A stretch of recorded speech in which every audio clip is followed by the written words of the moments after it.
La contraception existe depuis des millénaires et certaines méthodes étaient même préconisées par les médecins de l'Antiquité grecque. Ça peut être sauter les pieds aux fesses, ça peut être se balader sur les chemins carrossés romains sur une litière qui brinque-balle, mais ça peut être prendre des bains.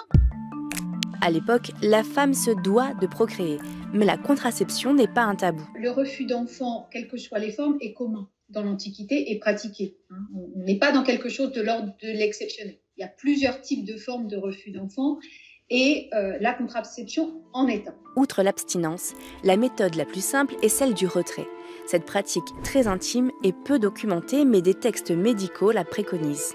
Au point culminant du rapport où l'homme est sur le point d'émettre la semence, la femme doit bloquer sa respiration et se retirer légèrement. Elle doit se lever aussitôt, s'accroupir, provoquer l'éternuement. Et ce qui est intéressant par contre dans les textes médicaux, c'est que l'initiative est demandée à la femme, même dans le coït interrompu. Et si je regarde tous les textes que j'ai travaillés sur ce sujet, il n'est jamais rien demandé aux hommes.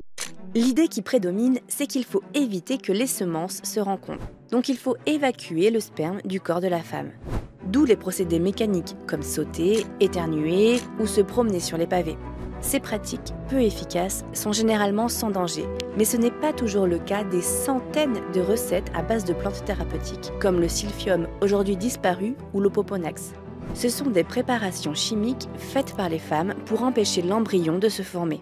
Et que les femmes vont soit ingurgiter sous forme de potions, de boissons, ou soit se mettre dans l'utérus sous forme de ce qu'on appelle des PCR. Ces tampons ont été plongés dans des préparations. Ce sont les femmes qui se transmettent ces recettes, même si certaines sont en réalité de dangereux poisons.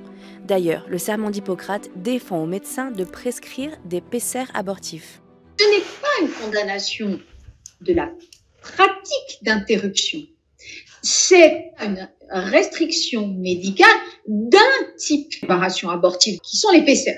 Il y a une autre raison, les femmes meurent et donc dans son principe de ne pas donner un traitement qui pourrait entraîner la mort, c'est tout à fait justifié. Et voire même, elles peuvent être mutilées, ce qui est dans l'Antiquité une autre mort féminine. C'est la mère qu'il veut sauver et le ventre productif. À l'époque, il n'y a pas vraiment de différence entre contraception et avortement, et celui-ci est aussi pratiqué par les femmes entre elles, et avec des conséquences dramatiques. Ça peut être aussi, des pratiques mécaniques fortement invasives, qui sont la tige de chou, qui est finalement l'ancêtre de l'aiguille à tricoter, qui va déloger, qu'on n'appelle pas forcément un fœtus évidemment, mais qui est le mélange de ces deux semences. Ce type d'interruption de grossesse est déconseillé par le corps médical, non pas pour préserver l'embryon, mais parce que cette pratique peut être mortelle pour la femme ou la rendre stérile. Malgré les risques, la contraception est principalement une affaire de femmes.